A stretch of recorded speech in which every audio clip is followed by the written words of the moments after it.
Scandale, scandale, scandale. Il est impossible de le qualifier autrement. Ce n'est pas juste un scandale, c'est un énorme scandale. Et pas seulement avec n'importe qui, mais avec les plus hauts dirigeants des principaux États de l'Union européenne. Et pas seulement pour n'importe quelle raison, mais à propos de la façon de maîtriser Trump. Comment lutter contre Trump, comment s'opposer au tyran, comment tromper Trump, comment faire semblant d'être d'accord tout en faisant tout pour s'y opposer. Ce n'est pas une petite querelle dans une famille noble, ni une tempête dans un verre d'eau. C'est une tempête, messieurs, à ciel ouvert. Un chat privé des personnes les plus influentes d'Europe sur la façon de gérer qui? Ah, Donald J. Imaginez un groupe de discussion privé. Aucun communiqué de presse, seulement les leaders les plus influents d'Europe. Ils discutent de la stratégie à adopter envers le président américain Donald Trump. Ce groupe de discussion se retrouve maintenant au centre d'un grand, comme je l'ai déjà dit, scandale. Je ne trouve pas d'autre mot. Sur la transparence. Un scandale autour de la transparence. Qu'est-ce que c'est que ces choses dont il disait qu'il ne parlerait à personne? Qui secoue toute l'Union européenne. L'histoire commence par une nouvelle enquête concernant une femme qui, ces derniers temps, accumule les scandales. C'est comme un aimant qui attire Ursula von der Leyen. Voici ce que l'on sait. L'organisme de surveillance de l'Union européenne, l'Ombudsman européen, a officiellement ouvert une enquête concernant la présidente de la Commission européenne, Ursula. En raison d'un groupe de discussion secret auquel participait le président de l'Ukraine, Volodymyr Zelensky, et plusieurs des dirigeants les plus influents d'Europe. Parmi eux se trouvaient le chancelier allemand Merz, le président français Macron et la première ministre italienne Giorgia Meloni. En quelque sorte, il n'est donc pas surprenant que Trump et le premier ministre sortant du Royaume-Uni l'aient critiqué si durement. En fait, dans un seul chat, se sont réunis les dirigeants de toute l'Europe occidentale, représentant 80% de son poids total, plus l'Ukraine pour discuter de questions traitées en coulisses. Qu'est-ce qu'ils discutaient réellement là-bas? D'après les participants, ils échangeaient depuis des mois uniquement des stratégies sur la façon de réagir aux actions du président américain Donald Trump.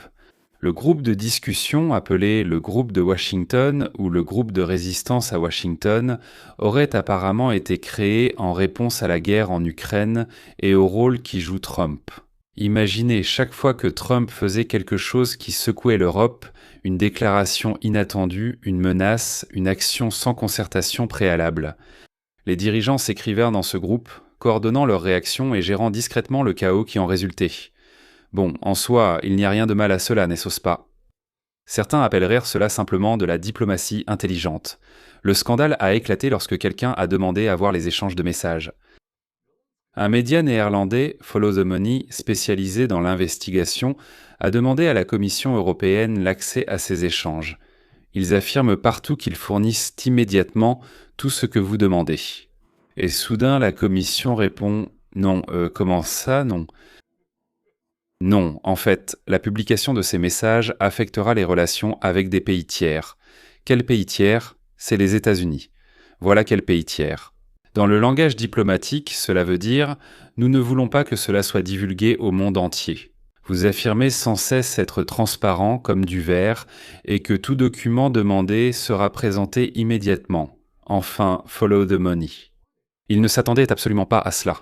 Et alors ? La plainte a été immédiatement déposée. Maintenant, ce fameux Européen, Amundsen, il y a une fille là-bas, Teresa Anginio, qui a officiellement ouvert une enquête. Elle n'aime pas vraiment cette Ursula d'ailleurs, elle a déjà enquêté sur elle.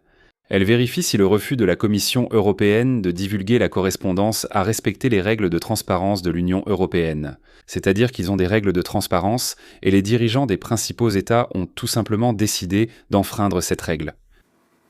C'est une démarche normale, n'est-ce pas? Cela se produit tout simplement tous les jours. Vous vous souvenez de notre gouverneur, celui de Californie, oui, qui a prononcé un discours enflammé à la télévision en disant que tout le monde devait porter des masques, ne pas sortir, rester à la maison, ne rencontrer personne, ne pas se prendre dans les bras.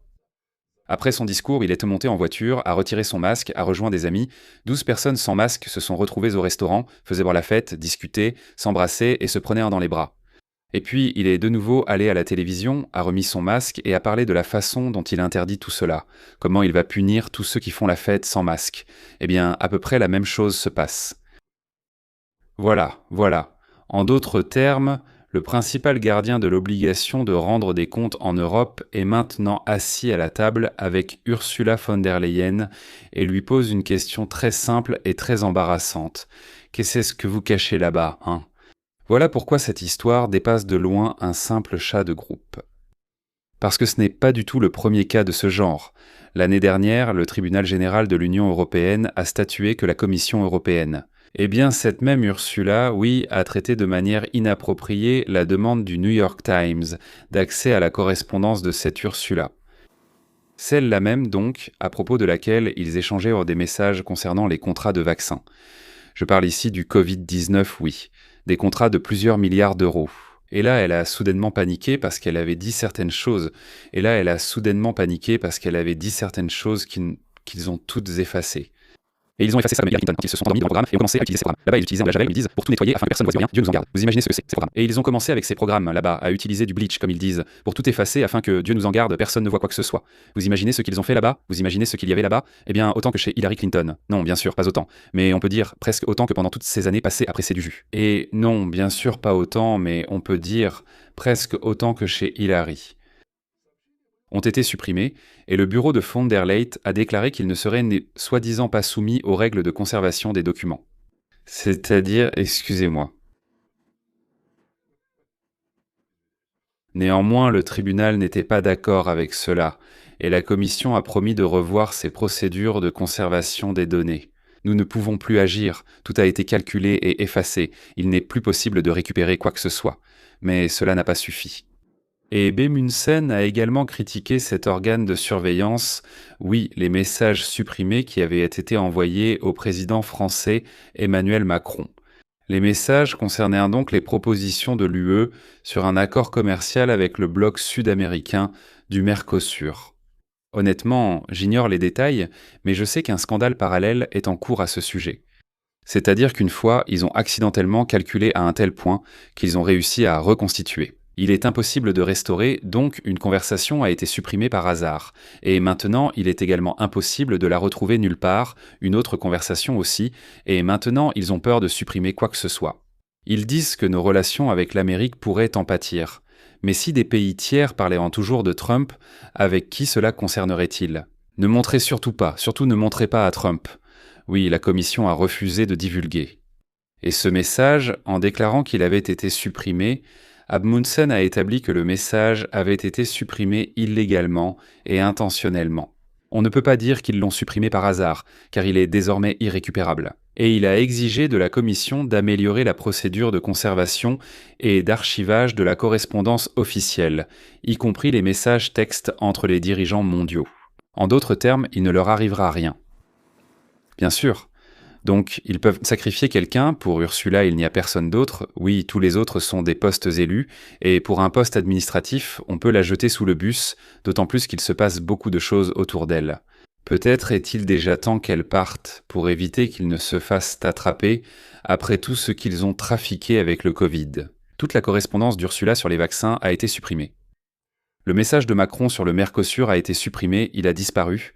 Le groupe de discussion de Washington avec Zelensky et 5 dirigeants européens a été caché au public. L'Union européenne se positionne. Elle se présente, c'est-à-dire elle proclame pour tous, comme Biden, oui, une norme d'or de règles, de normes de responsabilité pour le monde entier. Ils donnent des leçons aux gouvernements d'Asie, d'Afrique, à leurs voisins sur la transparence, la primauté du droit et la confiance dans les institutions, tout en effaçant ce qui ne leur plaît pas. En supprimant des messages textes et en bloquant l'accès des journalistes à la correspondance officielle, qui n'est pas de simple discussion, ils disent « Ah, Trump là-bas, bam, oui ». Cette institution elle-même commence à ressembler à ces mêmes gouvernements qu'ils appellent le tiers-monde, des républiques bananières, qu'ils critiquent constamment. L'enquête se poursuit. Eh bien, voilà le problème des groupes de discussion secrets. Ils finissent toujours par être révélés. Vous vous souvenez de l'histoire où nos gars Vance, Exet et d'autres avaient un chat, puis ils ont accidentellement ajouté à ce chat des journalistes de l'Atlantique. Totalement par hasard. Tôt ou tard, que ce soit une correspondance gouvernementale sur WhatsApp, un chat commercial sur Signal ou autre chose, cela finit forcément par être connu. Comme ma mère me le disait, ce n'est pas elle la première à l'avoir dit. mais je l'ai entendu d'elle d'abord. Si quelque chose de mauvais peut arriver, ça arrivera forcément, et forcément à toi. Eh bien, ma vie a montré que si quelque chose de mauvais pouvait arriver, ça arrivait forcément. Et forcément. Forcément à moi. Von der Leyen a déjà traversé d'ailleurs pas mal de scandales. C'est une fille téflon chez nous, n'est-ce pas? L'histoire avec les visites, l'échec de l'achat des vaccins, un échec total. C'était juste un cauchemar. Les exigences, là-bas, la méfiance. Est-ce qu'elle va survivre à celui-ci? Je pense qu'elle va s'en sortir, à moins que ça n'arrive jusqu'à Trump. Qu'est-ce qu'il racontait dans la basse, hein? Si cela arrive, elle ne s'en sortira pas. Honnêtement, ça nous est complètement égal, ce qu'ils ont en tête, toutes ces commissions, sous-commissions, surcommissions. Ça m'est complètement égal, Ursula et ses assistants, qu'ils soient des menteurs, des escrocs, des idiots ou des salauds. C'est incroyable qu'un continent qui a lancé notre culture actuelle, où la technologie de notre civilisation a été créée, n'est-ce pas? Eh bien, pensez aux Italiens, pensez aux Anglais, oui, à Newton, qui a adapté à notre monde les lois sumériennes, babyloniennes, israéliennes et aussi égyptiennes, qui nous semblaient être un modèle de culture, d'art, de morale. Il s'est dépassé lui-même ou s'est épuisé, je ne sais même pas comment le dire exactement. Et il fait ses besoins sur lui-même, il se déteste lui-même et il fait tout ce qui est possible pour se détruire lui-même. Ça s'appelle des tendances suicidaires, n'est-ce pas? Et notre tâche principale, en réalité, c'est de ne pas se détruire avec eux. Nous devons ouvrir nos portes à tous ceux qui sont prêts à venir dans le nouveau monde et à recommencer à zéro. Pas à ceux qui veulent simplement profiter d'un autre gouvernement, de la technologie, des affaires, non, mais à ceux qui sont prêts à commencer à construire, à faire, à réfléchir, que ce soit dans l'art, comme je l'ai dit, dans la technologie, dans les affaires, dans n'importe quel domaine. Qu'ils viennent ici, puis on ferme les portes avec un gros cadenas rouillé. On le tourne 3 fois et on jette la clé. Et qu'ils restent là-bas, qu'ils construisent l'islam, deviennent des zombies, bâtissent le communisme. Ce n'est pas notre affaire. On survivra même sans aller voir leur ruine. Au bout du compte, tu vas dans un cinéma en 3 ou 4 dimensions, tu t'installes et grâce à l'image en 3 ou 4 dimensions, on te montre tout ce que tu veux. Expérience immersive, tu seras directement dedans, non? Après ça, tu as mangé du popcorn, bu du Coca-Cola et tu es rentré chez toi pour profiter de notre vie que nous allons absolument purifier de la souillure appelée socialisme. Bon, d'accord, c'est tout. Avant cela, disons au revoir. Malheureusement, il faut dire au revoir à l'Europe. On n'y peut rien. Peut-être que ça a du sens d'y aller 1 ou 2 fois, d'y faire un dernier tour, de prendre les dernières photos, de faire des vidéos, non, et de fermer à clé encore une fois, à clé. C'est tout. Au revoir.